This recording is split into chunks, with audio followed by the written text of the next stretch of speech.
Parfait. Je vous propose de commencer. Il y aura certainement peut-être encore d'autres personnes qui viendront, mais il est 15h03. Et je vous souhaite tout d'abord la bienvenue à ce webinaire Comment devenir une entreprise formatrice. Nous nous réjouissons que vous soyez présents durant ces 60 minutes. Quand je dis nous, je parle de Sébastien Sétou, responsable de la formation professionnelle en Suisse romande pour Polybat, et moi-même, Anna Plancherel, son homologue pour Suisse Solar, et c'est nous qui allons présenter aujourd'hui les différentes informations. Avant de débuter, je voulais encore vous partager quelques informations techniques. Euh, pour info, cette présentation sera enregistrée, elle sera aussi disponible par la suite sur YouTube. Pour les questions, nous aurons le temps, un petit moment à la fin de chaque présentation d'intervenant, de poser une à deux questions, mais il y aura également à la fin du webinaire une période un peu plus longue pour échanger, avoir des questions-réponses, mais également échanger, peut-être aussi regarder à quel niveau vous en êtes dans la démarche, etc. Vous pouvez également à tout moment poser vos questions sur le chat et nous y répondrons également à la fin du webinaire. Si ce n'est pas déjà fait, je vous invite à mettre votre microphone en sourdine et de le réallumer lorsqu'on aura l'échange et les questions-réponses. À la fin du webinaire ou après le webinaire, on vous enverra un courriel avec la présentation et le lien pour les présentations. Euh, pour l'agenda, nous avons différents points que nous allons aborder. Tout d'abord, nous introduirons cette présentation avec des pronostics en termes de besoins de main-d'œuvre dans le secteur du bâtiment et du solaire. Ensuite, Sébastien présentera les informations clés et les conditions pour devenir entreprise formatrice. Et je terminerai la présentation en vous mettant à disposition différentes ressources et pistes pour vous faciliter la recherche d'apprentis. Nous voulions également cet après-midi vous présenter un retour d'expérience par une entreprise formatrice. Malheureusement, en raison des inscriptions qui sont arrivées assez tardivement, on n'était pas sûr de donner le webinaire et de plutôt contacter les entreprises intéressées à la démarche. Et donc, ça a été difficile de trouver une entreprise qui pouvait se libérer dans le temps très court qui était imparti. Toutefois, on tenait à vous dire que autant Sébastien que moi-même avons échangé avec des entreprises ces derniers mois. Donc, si c'est une thématique qui vous intéresse, n'hésitez pas à nous le faire part dans le chat, de sorte qu'on puisse l'aborder durant la partie échange et questions-réponses. C'est tout pour l'agenda et je vais sans plus attendre parler un petit peu du pronostic du marché de l'emploi dans le secteur du bâtiment. Je pense que ce n'est pas nécessairement un scoop pour vous quand je vous dis que le secteur du bâtiment peine à pourvoir des places vacantes. Ceci est également le cas pour des places d'apprentissage. Toutefois, si vous regardez les dernières publications du CEFRI, on voit qu'il y a quand même une amélioration, une amélioration qu'on observe en 2024. C'est néanmoins toujours un contexte où pourvoir les places vacantes, notamment des places d'apprentissage, demande un effort pour les entreprises. Et on espère que dans cette présentation, on pourra vous donner des ressources et des informations pour vous soutenir dans cette démarche. Si on regarde un petit peu plus précisément dans le secteur du solaire, euh, on, Suisse Solaire prévoit que ces 2 prochaines années, il y aura plutôt une demande stagnante, voire une légère diminution. Toutefois, on remarque aussi qu'à partir de 2027, la demande en personnel qualifié devrait à nouveau augmenter, notamment en raison des changements apportés par la nouvelle loi sur l'électricité. Et la raison pour laquelle on vous a mis cette information, c'est à noter que le CFC, c'est une formation qui a une durée de 3 ans. Donc, engager un apprenti aujourd'hui permet d'anticiper finalement les besoins de demain. Encore aussi un slide sur la première année où l'apprentissage solaire a été lancé. Nous avons été plutôt surpris en bien du nombre d'inscrits pour cette première année 2024-2025 avec 186 apprentis inscrits pour toute la Suisse. C'est vraiment un très beau succès. On a noté, on ne s'attendait pas à un tel engouement. On remarque aussi que les inscrits sont présents dans toutes les zones linguistiques, dans tous les cantons, mais qu'il y a notamment un très grand intérêt en Suisse romande. On a plus d'une cinquantaine d'inscrits pour la Suisse romande et ça, c'est vraiment un beau succès pour cette année. Voilà, et maintenant nous préparons en fait la suite, vous également aussi en tant qu'entreprise. Et je passe la parole à Sébastien pour vous donner un petit peu toutes les conditions clés pour pouvoir devenir une entreprise formatrice et quelles sont les démarches aussi auprès de Polybat. Merci Anna. Aussi, du côté de Polybat, je vous souhaite la bienvenue à ce webinaire sur quelques explications sur le fonctionnement de la formation professionnelle en règle générale. Alors, vous voyez déjà le programme que j'ai concocté pour vous cet après-midi, cette fin d'après-midi. Donc, principalement aussi quelques informations générales de ce qui s'est passé jusqu'à maintenant. Ensuite, quelques informations de ce qu'ils doivent faire. Peut-être vous n'êtes pas tous au courant de quels sont les objectifs ou quelles sont les compétences que doivent avoir ces apprentis dans 3 ans. Ensuite, un gros morceau pour les entreprises formatrices avec tout ce qui est ordonnance, c'est parti un petit peu autorisation de former. Qu'est-ce qu'on demande aux formateurs pour qu'ils puissent avoir un apprenti? C'est quand même assez important dans ce domaine-là. Et ensuite, quelques explications sur le fonctionnement de l'école, les cours interentreprises et de la procédure de qualification. Et après, pour finir, un petit peu un slide pour vous présenter en fait tout ce qui viendra dans le futur et tout ce que pourra faire aussi un apprenti qui aura fini son apprentissage solaire comme pour son développement personnel ou professionnel. Voilà pour ce programme. Alors, quelques informations de Polybat. Peut-être, vous savez, connaissez déjà un petit peu notre institution, notre centre de formation. Là, je me rappelle quelques éléments. Donc, le centre de formation Polybat est dédié seulement à la formation, ne fait rien d'autre que ça. Nous appartenons en fait à ces 6 associations professionnelles que vous voyez là, dont Suisse Solar est responsable de la formation pour les installateurs et les monteurs solaires. Donc, les 2 professions, c'est l'association référente. Cette association nous fournit la technique, nous fournit le personnel compétent pour les cours.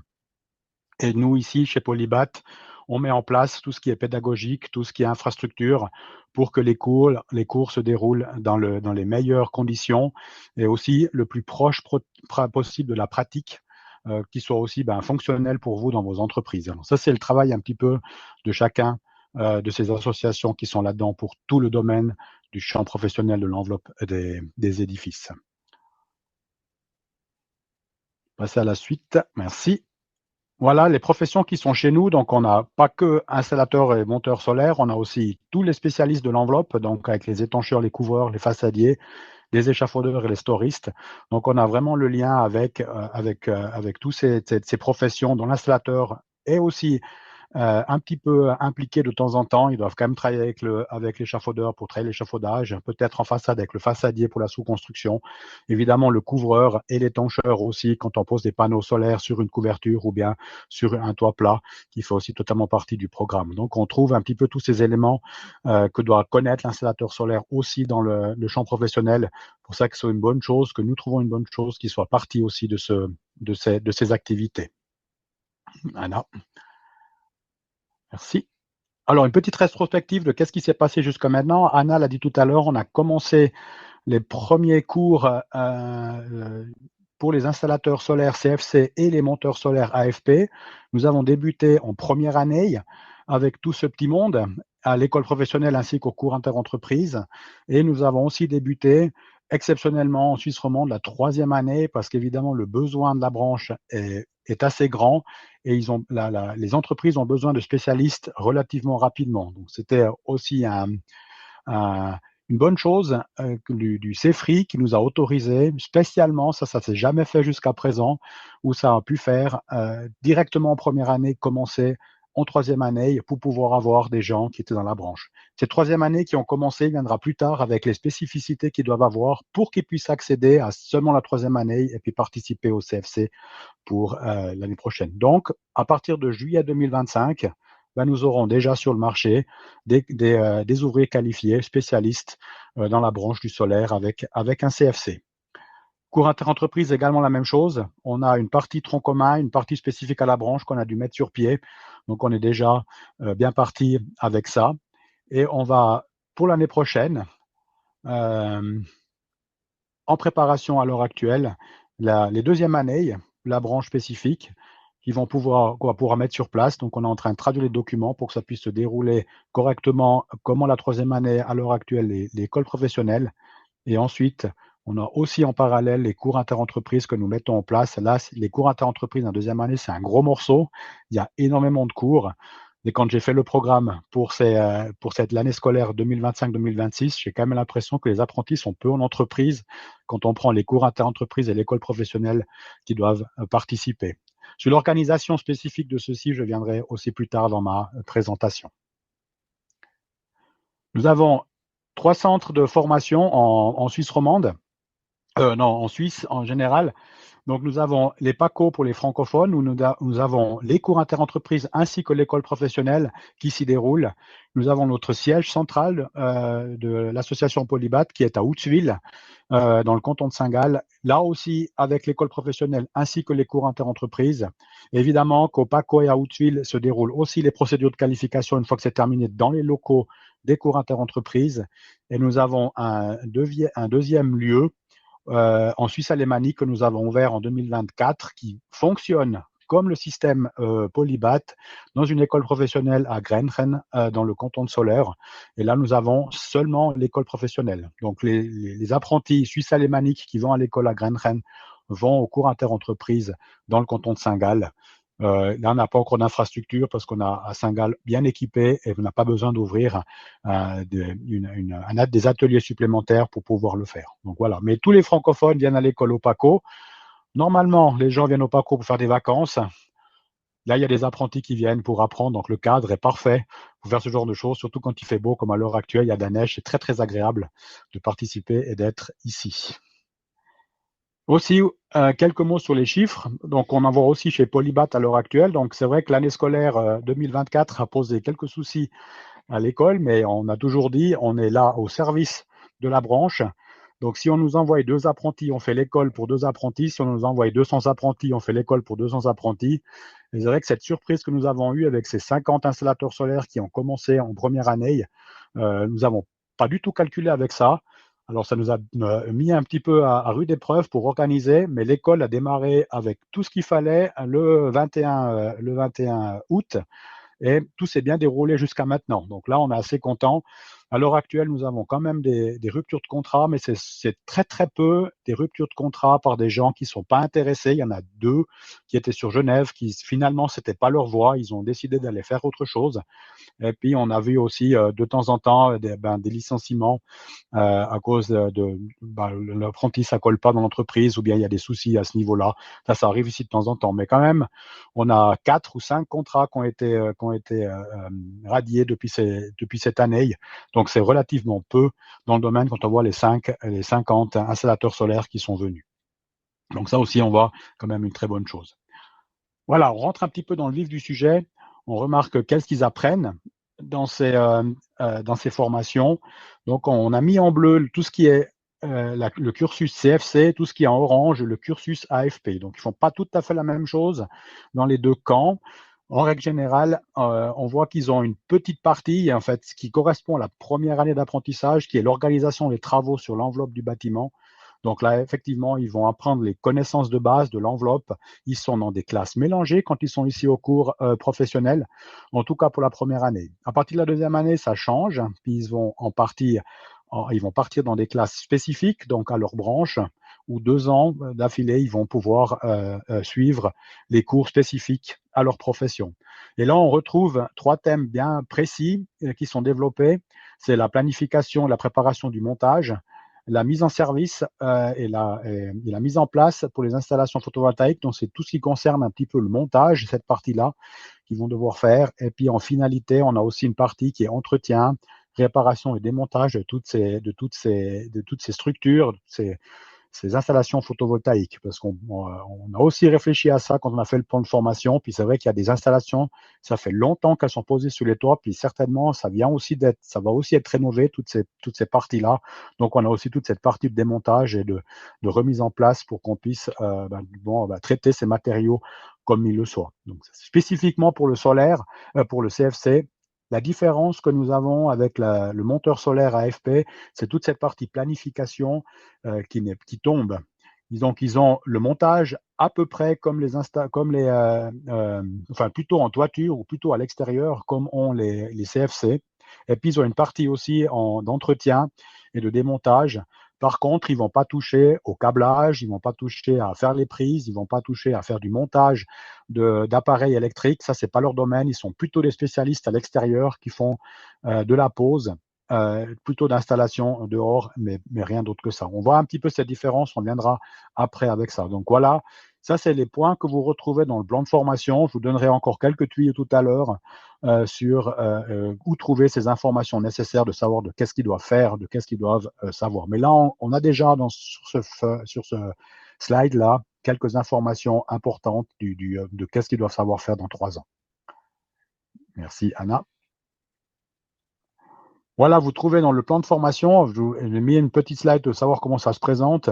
Quand on regarde ce plan de formation, on retrouve les différents domaines de compétences qu'ils doivent exécuter, ainsi que les objectifs évaluateurs, où on retrouve pour les 3 lieux de formation toujours, donc entre l'entreprise formatrice qui vous concerne, donc vous avez aussi des objectifs à atteindre avec ces apprentis. Nous avons créé un document spécifique pour vous qui vous aide à mettre en place tous ces objectifs évaluateurs.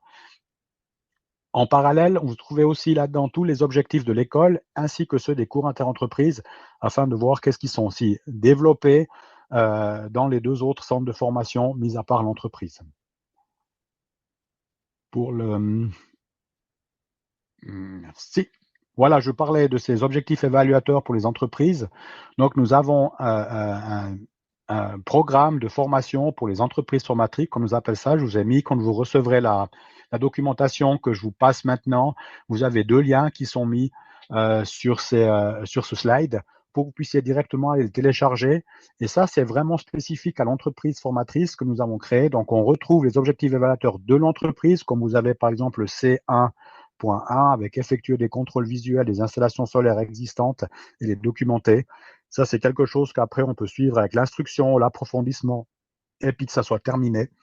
Et puis, vous pouvez mettre des dates ou signer là-dedans comme quoi ça a été fait. Puis vous avez, tout au long de l'apprentissage, en fait, un contrôle de voir qu'est-ce que l'apprenti a fait chez vous dans l'entreprise et aussi, à la fin, s'il fait le dossier de formation par rapport à ces objectifs qui sont là. Donc, tout ça, c'est documenté. Ça, c'est une bonne aide pour vous, formateurs en entreprise, qui sachiez un petit peu dans quelle direction la formation doit aller. Donc, voilà pour ça.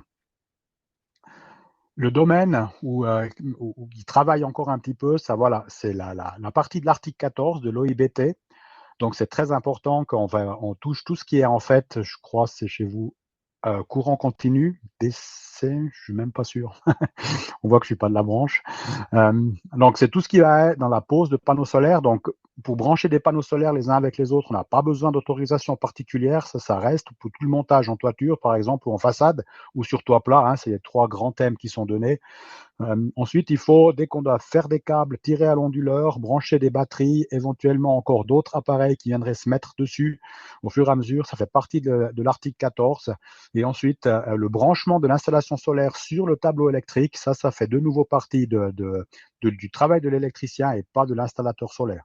Donc, en fait, un installateur solaire, à la fin, sera brancher des panneaux, sera monter des appareils dans la cave ou quelque part comme ça, mettre tout ça en service et ensuite l'électricien mettra le branchement sur le tableau pour que le courant électrique aille là où c'est nécessaire d'aller. On a un interrupteur principal, et là, ça sera branché, l'installateur solaire branchera tout ça sur, cet interrupteur principal, et l'électricien fera le reste, la liaison avec le tableau et le courant électrique général dans la maison.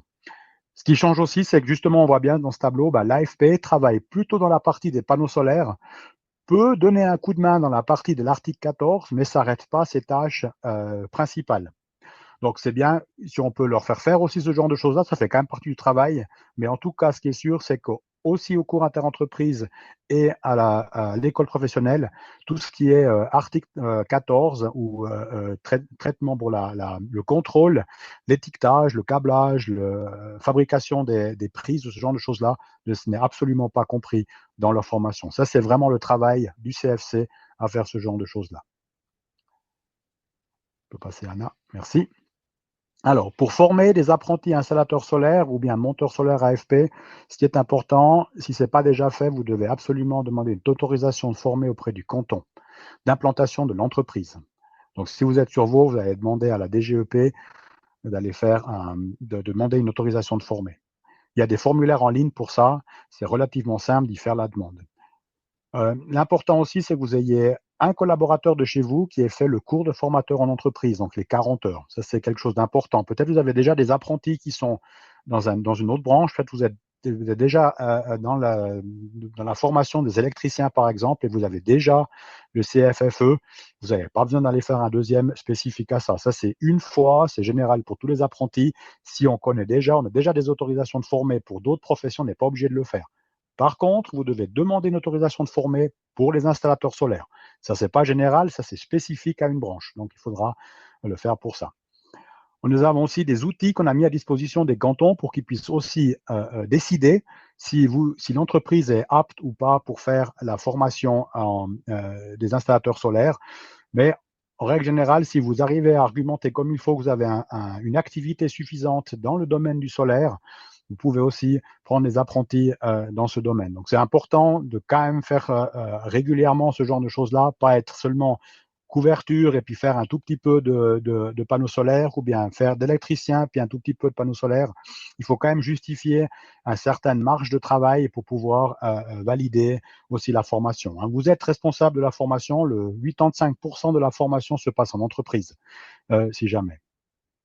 Ce qui est aussi important pour l'article, pour les CFC, pour la formation de CFC, c'est l'autorisation conforme à l'article 14 de l'OIBT ou supérieure. Donc, si vous avez déjà une entreprise qui est active dans les domaines d'électricité, vous avez déjà les formations pour ça ou les autorisations pour ça, il n'y a pas besoin d'en demander. Certainement que le canton vous demandera sous quel article de l'OIBT vous êtes actif à l'heure actuelle, vous faites que me fournir ça avec, et puis le problème, il est réglé. Mais le minimum du minimum pour les entreprises qui travaillent dans l'enveloppe, qui sont plutôt des couvreurs ou des ferblantiers, par exemple, qui travaillent dans ce domaine-là, doivent montrer l'article 14 de l'OIBT ou supérieur, ou alors s'accorder aussi avec une entreprise tierce dans laquelle il faut un contrat, en plus signer le contrat d'apprentissage les deux ensemble. Donc, c'est possible de pouvoir demander l'autorisation avec deux entreprises, une partie qui fait plutôt les compétences couverture ou plutôt les compétences enveloppe, et l'autre côté, on aura une entreprise qui a plutôt des compétences d'électricité et puis qui amène en fait cette partie de l'OIBT 14 et ces connaissances-là pour pouvoir faire les branchements et faire les contrôles nécessaires, enfin du même système que font les électriciens à l'heure actuelle. Donc ça, on peut mixer ces deux choses.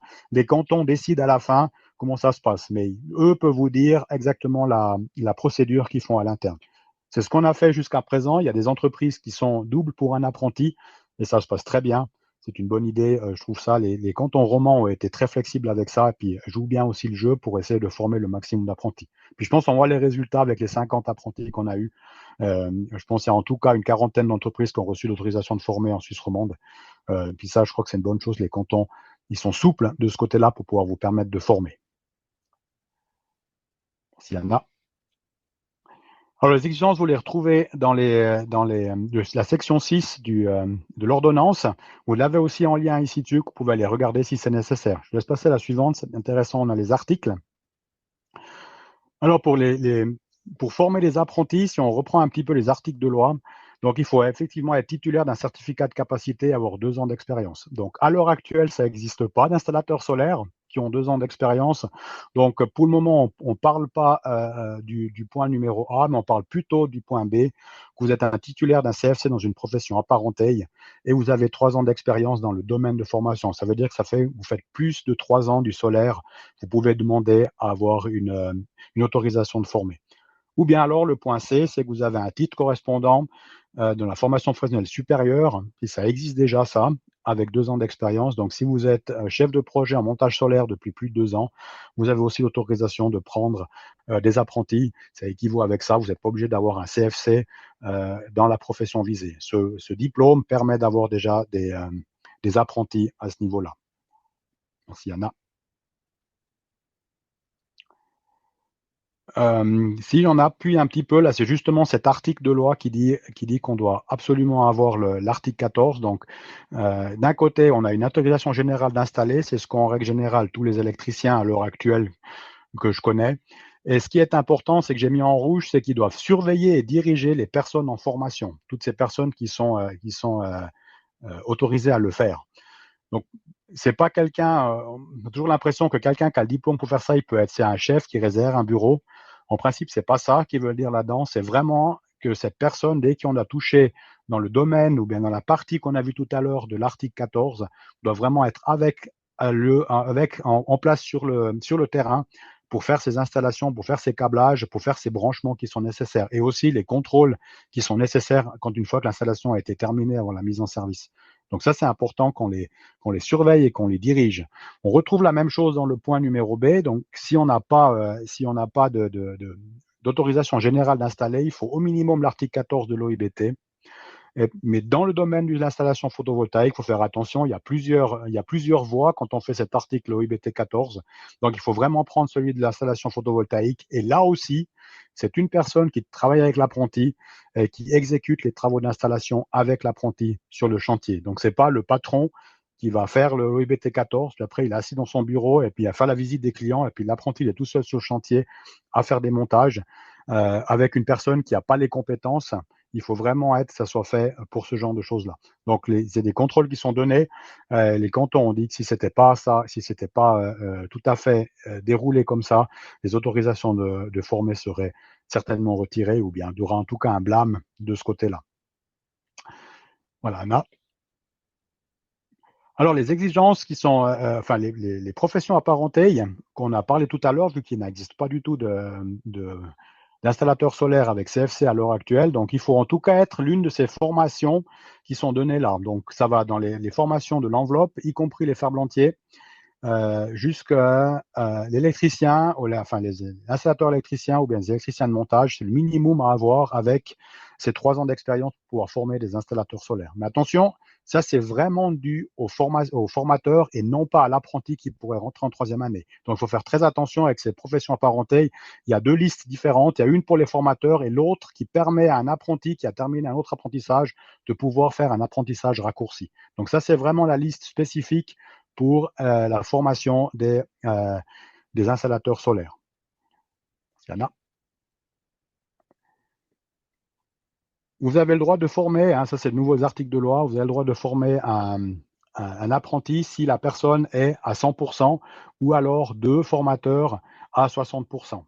Ça, c'est important aussi. C'est des critères qui regardent dans les entreprises que vos formateurs soient ou à 100 ou 2 à 60%. Parce que quand vous faites la demande d'autorisation de former, vous devez déclarer quelles personnes ont le certificat de formateur en entreprise.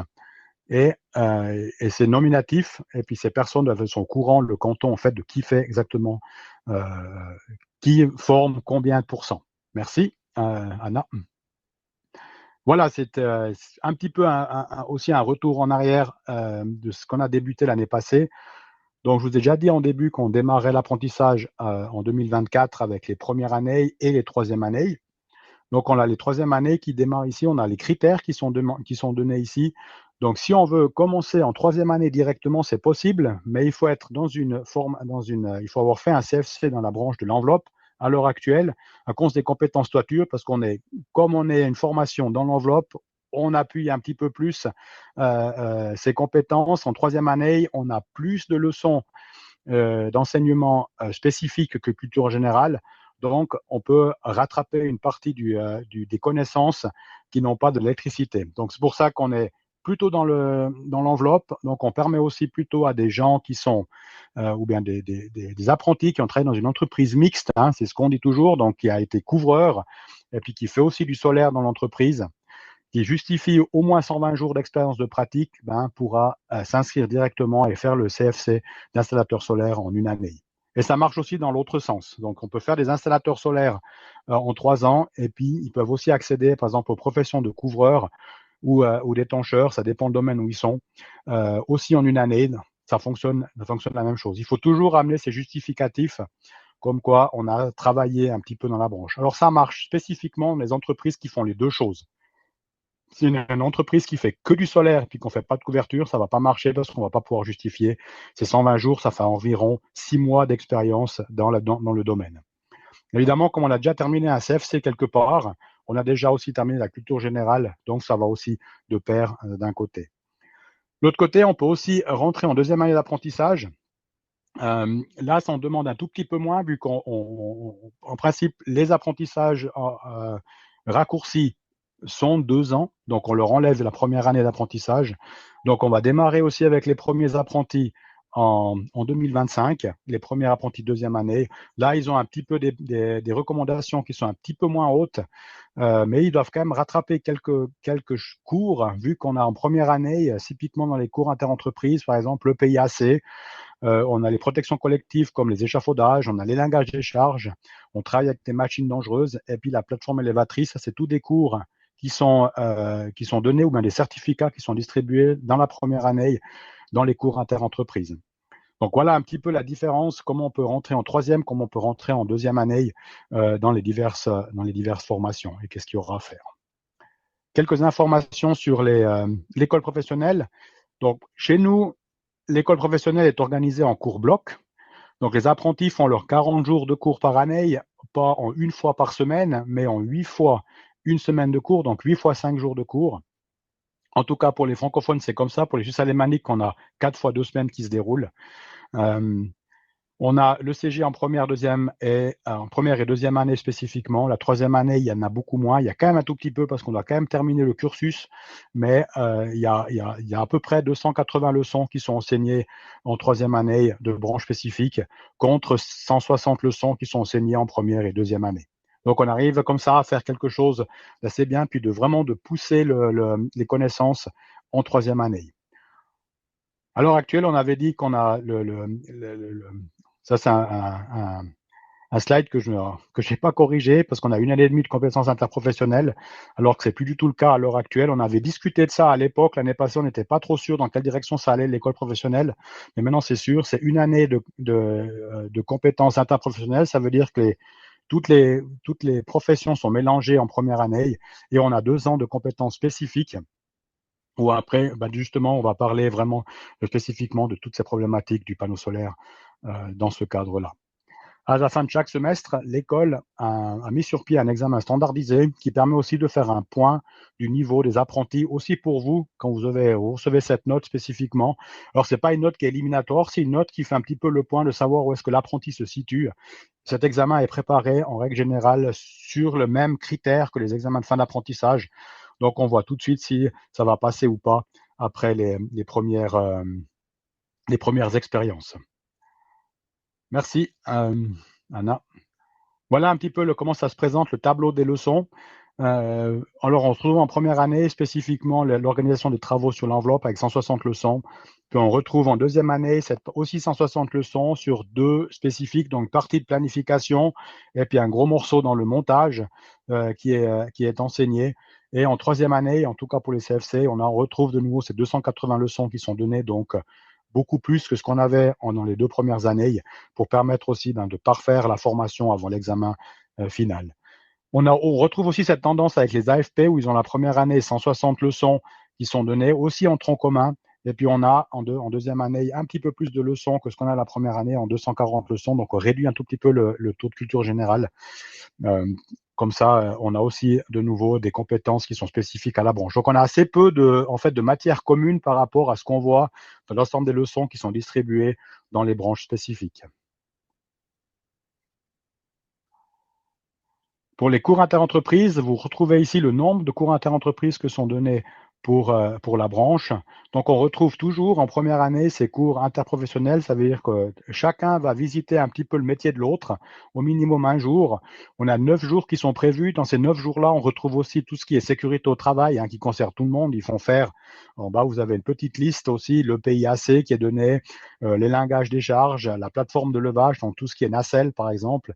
Et on retrouve aussi en deuxième année la partie du permis, le permis cariste. Donc, les apprentis qui sortiront d'apprentissage pourront déjà conduire un élévateur. Et c'est aussi tout ça, des diplômes qui sont en fait déchargés à l'entreprise pour qu'ils puissent en fait être le plus efficace possible sur le chantier. Donc, on parle aussi justement, cet EPIAC, cet langage des charges et ce cours nacelle que ceux qui rentrent en deuxième année devraient en principe aller faire pour qu'ils arrivent en fait au même niveau quand ils arrivent à l'examen de fin d'apprentissage. Tous ces certificats ne sont pas des prérequis pour aller à l'examen d'apprentissage. Ça n'existe pas, des prérequis. Ils vont à l'examen d'apprentissage et puis ils font l'examen et puis ils peuvent sortir et puis ils n'ont pas ces certificats. Ils devront rattraper par eux-mêmes par après si c'est nécessaire.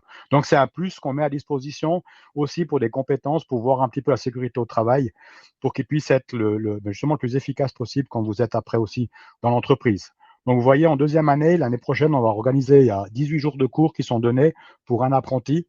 C'est quand même beaucoup. Ça fait pas mal de semaines où ils sont ici à Opaco. C'est des cours entre 4 et 5 jours. Donc, on a quand même pas mal de cours qu'on a à couvrir au Opaco. Dans ces 18 jours, il y a aussi le cours CARIS qui est donné. Ce n'est pas un cours tronc commun, ça c'est un cours spécifique parce que pas toutes les formations le font. Ceux qui sont chez nous, les façadiers et les stories par exemple, ne l'ont pas du tout dans leur cursus. Ils n'en ont pas la nécessité à l'heure actuelle. Voilà un petit peu comment c'est représenté tous ces cours interentreprises. S'il y en a. Les procédures de qualification, alors j'ai fait un petit peu là un tableau récapitulatif de la répartition des notes. Je ne vais pas m'étendre là-dessus. Forcément, ce qu'on voit, c'est qu'on a un travail pratique prescrit. Ça veut dire que ça se passe à l'intérieur des cours interentreprises. L'apprenti vient, tire au sort une maquette à exécuter. Maintenant, on en sait un peu mieux puisque les examens sont aussi presque préparés. Donc, il y aura ou bien de la toiture intégrée ou bien de la toiture imposée, ou bien alors un système d'installation solaire sur une toiture plate. Donc, ce sera principalement les 3 choses qui seront données. L'examen dure 12 heures. Dans ces 12 heures, il y a 11 heures prévues pour le montage de la toiture, plus le montage des appareils avec une partie de câblage, et 1 heure qui est prévue pour la mise en service sur un châssis un petit peu séparé. La mise en service, c'est la recherche de panne d'une installation solaire. Les AFP n'ont pas 12 heures, mais par contre, ils ont 8 heures. C'est un jour qui est donné justement. On a toute cette partie, en fait, montage d'électrique, enfin des appareils électriques qui n'est pas exécuté par les AFP. Donc, on retrouve cette différence d'heures rien qu'à cause de ça à l'heure actuelle. Pour les CFC, on a gardé un examen écrit. La commission de procédure de qualification n'a pas voulu tirer un trait sur cet examen. Ça permet de compenser un petit peu ce qu'on ne peut pas faire en pratique. On n'arrive pas toujours tout à faire en pratique. L'entretien n'est pas quelque chose qui se fait. Ça, c'est compliqué de le mettre en place en pratique. Par contre, on peut facilement le faire en théorie et c'est ce qui se passe dans cet examen. La planification aussi. La planification leur donne des plans. Ils doivent sortir une liste de matériaux. Ils doivent faire des calculs de puissance. Ils doivent faire évidemment des détails de construction, par exemple. Ça, c'est quelque chose qu'on peut vraiment faire en théorie. La pratique est plutôt là pour voir comment ils font, comment ils travaillent. Et on a aussi cette partie de culture générale qui est officielle pour toute la Suisse, qui dure 3 heures, qui compte pour 20%. Et le dernier point qui est aussi donné, c'est la note d'expérience. Donc, ça veut dire que c'est la moyenne des semestres de l'école professionnelle. Donc, tout ce qu'ils font ici à l'école a automatiquement revient dans l'examen de fin d'apprentissage, sauf les cours interentreprises. Nous n'avons pas de notes chez nous, nous avons des appréciations. Donc, les notes des cours d'entreprise ne comptent pas dans l'examen de fin d'apprentissage puisque nous n'en avons pas. Ce que vous voyez aussi important, c'est pour l'AFP.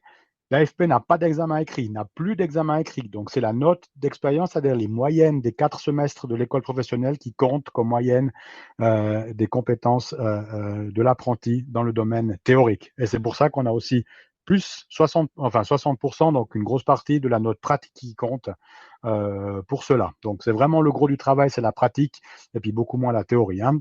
Dans les AFP, on trouve souvent des gens qui ne maîtrisent pas forcément la langue. Donc, et puis ce sont de très bons travailleurs. Et puis on a déjà eu le cas quelquefois, c'est dommage, parce que ce sont de très bons ouvriers qui ont de très bonnes compétences manuelles. Et puis c'est dommage qu'ils de rater l'AFP à cause de l'examen, à cause de leur compréhension linguistique. C'est pour ça qu'on a décidé de supprimer cet examen écrit. Et puis, ça permet d'avoir aussi des bons ouvriers qui demandent peut-être un petit peu du temps. Puis l'AFP permet aussi d'accéder à un CFC. Peut-être certains ont besoin d'apprendre un petit peu plus, faire un petit peu plus longtemps l'apprentissage de la langue pour pouvoir faire aussi un CFC correctement par la suite. Mais là, au moins, on n'empêche pas des gens qui sont manuellement très forts de pouvoir quand même être disponibles pour les entreprises sur le chantier. Merci Anna. Les documents qu'on vous met à disposition pour le suivi de la formation, donc on a pour l'école professionnelle on a un plan d'études qui va bientôt mettre en ligne. On est en cours de finalisation de la traduction. Les termes techniques ils doivent être encore un petit peu contrôlés. Pour tout ce qui est cours interentreprise, on retrouve le programme de formation des cours interentreprises qui est aussi en cours d'élaboration ou en cours de traduction parce qu'en allemand, ils existent déjà. Il faut juste qu'encore on les finisse de traduire pour qu'on les mette à disposition. Donc là, vous pouvez les regarder. Et j'ai déjà parlé avant aussi pour l'entreprise formatrice. On a ces programmes de formation que vous avez vu une ébauche avant. Alors, ces documents sont déjà terminés, sont déjà téléchargeables sur notre site internet. Et puis, vous pouvez les utiliser dès maintenant, d'aller regarder exactement de qu'est-ce qu'ils font. Pour la suite, voilà, qu'est-ce qu'on peut faire après l'apprentissage? Donc, tous les apprentis qui font un apprentissage AFP, il y a la possibilité de passerelle en CFC. Donc, ils font 2 ans d'AFP et ils recommencent s'ils font le CFC en deuxième année d'apprentissage du CFC. Et puis, ils pourront après aller en troisième année et puis avoir à obtenir le CFC. Donc, ça, c'est aussi une bonne chose. Peut-être pour des gens qui sont scolairement peut-être pas encore très bons, ce serait vraiment la solution de faire plutôt l'apprentissage en 4 ans au lieu de faire en 3 ans avec 3 échecs derrière. On propose ça aussi quand ils viennent à l'école chez nous. On les observe aussi les premiers mois, puis après on vous fait quand même des propositions de savoir si ça vaut la peine de faire plutôt un AFP. Ça ne veut pas dire que vous avez 4 ans dans l'entreprise en tant qu'apprenti. Ce n'est pas un gros problème. Une fois qu'ils sont dedans, après, ça fonctionne assez bien. Ça leur permet quand même d'avoir un papier intermédiaire si c'est nécessaire. Peut-être pour eux aussi, pour leur développement personnel, peut-être aussi quelque chose d'important pour pouvoir motiver les gens. On en a toujours besoin des gens qui montent. Hein. On ne veut pas toujours besoin des gens au bureau. Il faut aussi des gens qui posent. Donc, aussi, garder un petit peu au coin de l'œil ce monteur de solaire AFP. Ensuite, les gens, non, je n'ai pas fini sur les CFC, merci. Les CFC, on a pas mal de formations qui sont après tout ça, après ce monteur solaire ou cet installateur solaire. On retrouve la possibilité de faire un apprentissage raccourci dans le domaine de couvreur, façade, étancheur ou autre chose. Totalement possible de faire ça quand on a une entreprise mixte. Et ensuite, on a ce qu'on appelle le Solarter, qui est une formation plutôt dans les énergies renouvelables. Alors là, évidemment, quand on est installateur solaire, ça va plus facile, on évite des modules, on peut avancer beaucoup plus vite afin d'atteindre le brevet fédéral de chef de projet en montage solaire. Donc, on a déjà une formation supérieure qui existe, donc ça peut peut-être motiver des futurs apprentis parce qu'il y a déjà un futur, on peut déjà faire des brevets fédéraux, on peut déjà accéder à des formations supérieures, comme aussi la maîtrise. Elle n'est pas encore tout à fait accessible, mais dans un futur proche, elle le sera pour nous dans la branche, parce qu'on essaie de trouver un petit peu les équivalents pour qu'ils arrivent à ce niveau-là. À l'heure actuelle, un conducteur de travaux qui vient plutôt de la couverture, qui veut faire la maîtrise, il a 800 leçons derrière lui.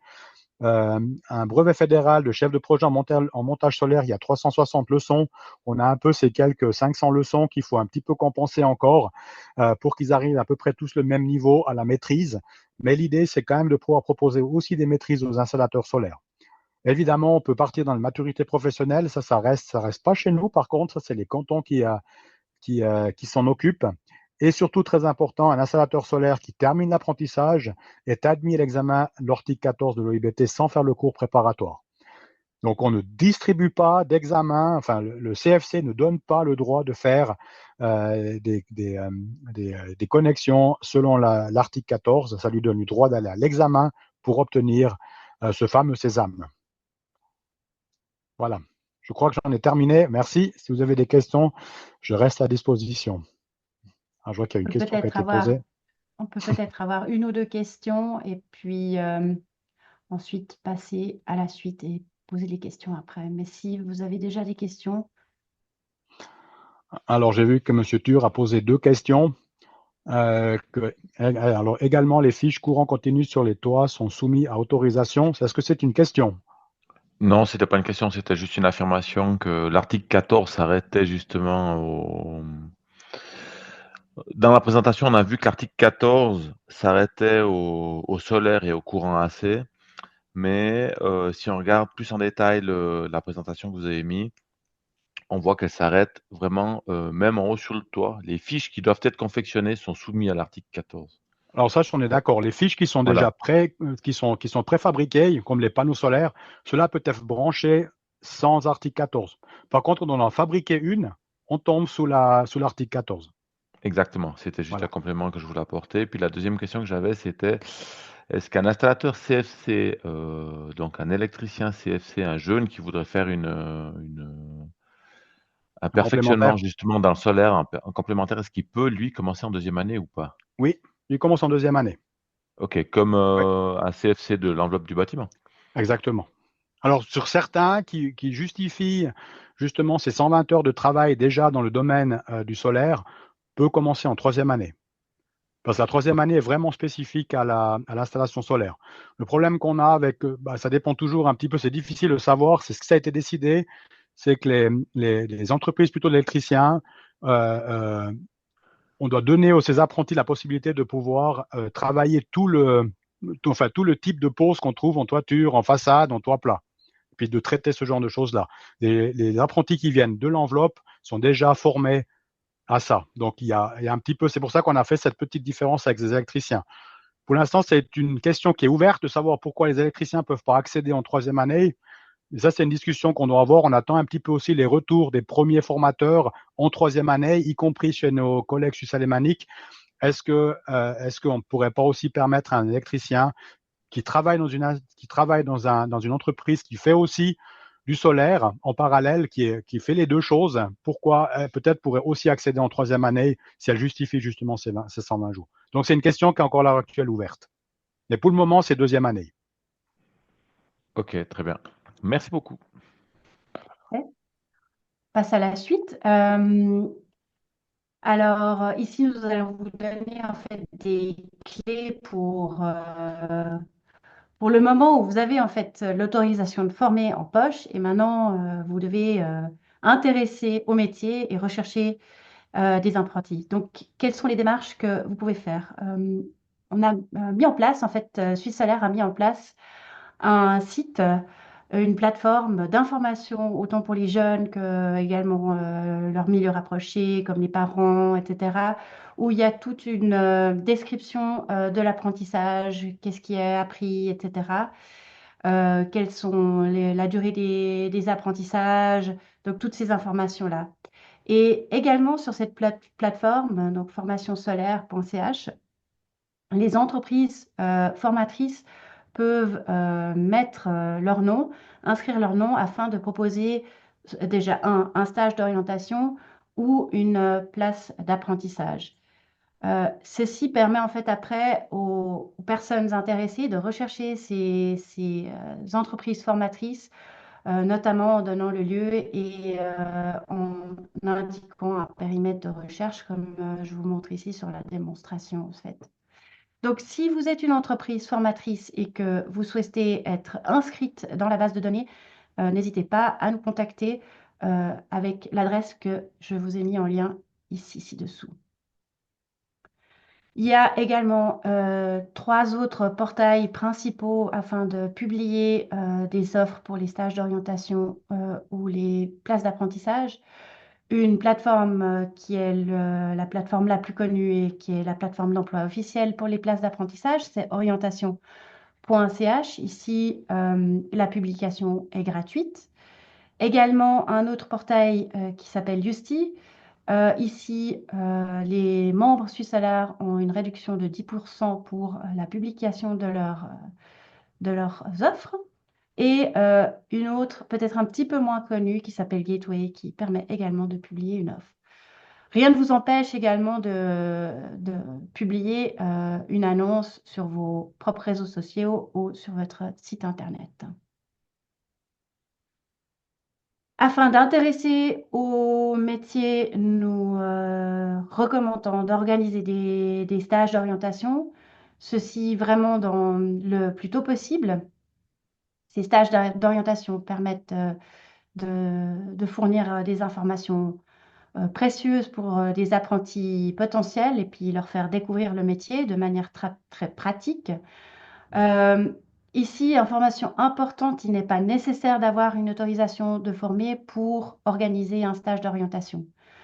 Alors, on définit trois types de stages d'orientation. Le premier plutôt court, qui est plutôt une visite, on va dire une première visite pour faire connaissance et avoir une première impression du métier. Là, typiquement, on peut aussi organiser une visite d'une école pour faire ça durant une matinée.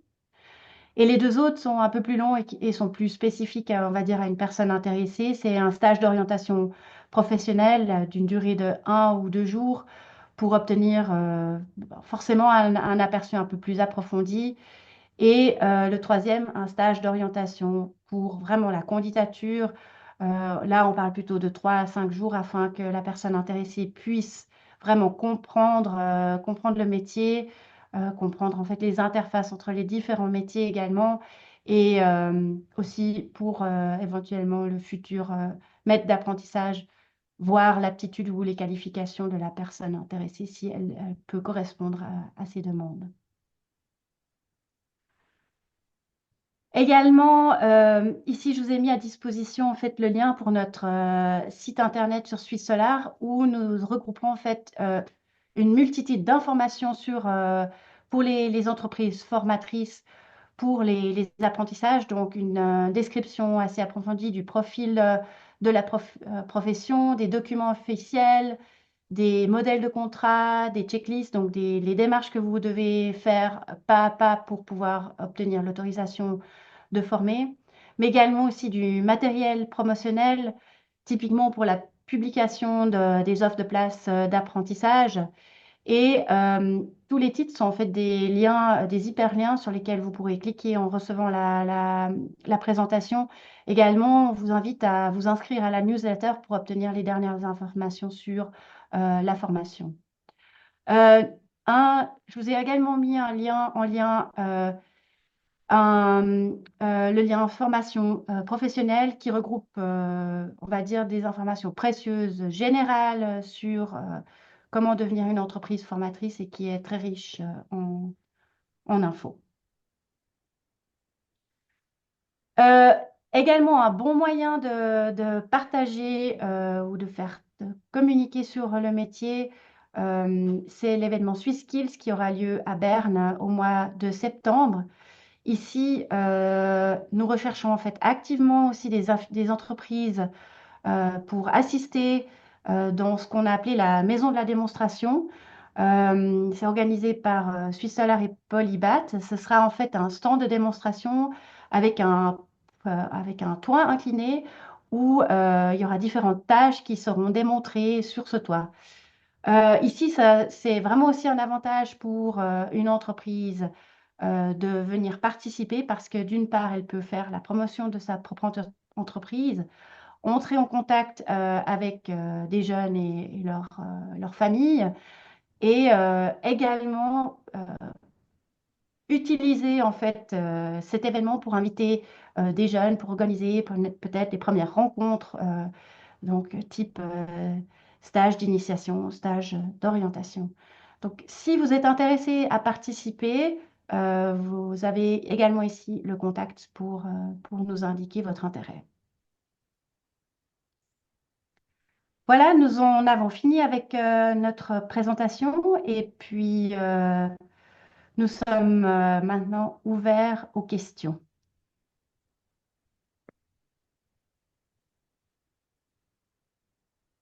si vous en avez, évidemment.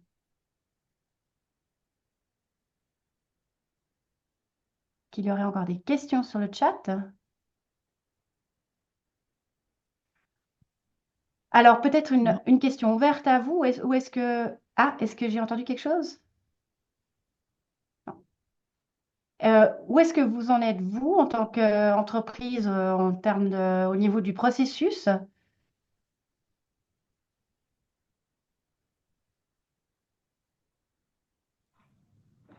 Alors, nous, on a une entreprise d'électricité, entreprise générale, enfin générale, une entreprise d'électricité standard, et puis on fait du solaire depuis 3 4 ans maintenant. J'ai déjà fait la démarche auprès du canton pour avoir l'autorisation de former des apprentis, et puis j'attends la suite pour savoir quels prérequis. Alors, apparemment, tous les prérequis qu'on a, que j'ai vus dans cette présentation, dans ce webinaire, on a tout ce qu'il faut. Mais j'attends, peut-être une visite du canton ou du CEFRI, ou je sais pas trop comment ça va se passer la suite, quoi.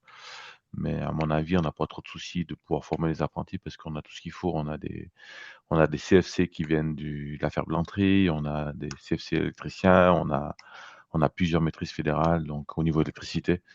Donc, je me fais pas trop de soucis. On va sûrement lancer ça, si j'ai l'autorisation encore cette année, on va lancer la promotion des nouveaux apprentis pour la rentrée 2025. Puis si c'est trop tard, ben, on fera peut-être 2026. Voilà, pas de questions particulières, sauf que j'attends un peu le résultat du canton, quoi. La Mhm, réponse du mhm. canton.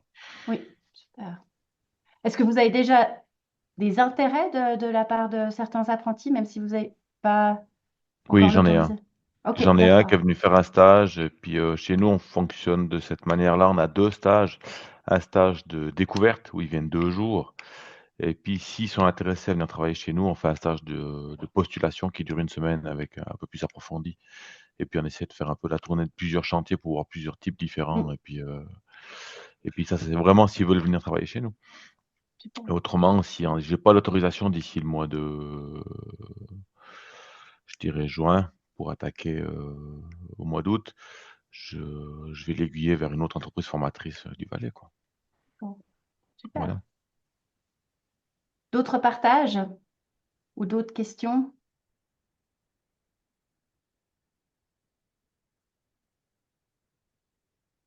Non? Parfait.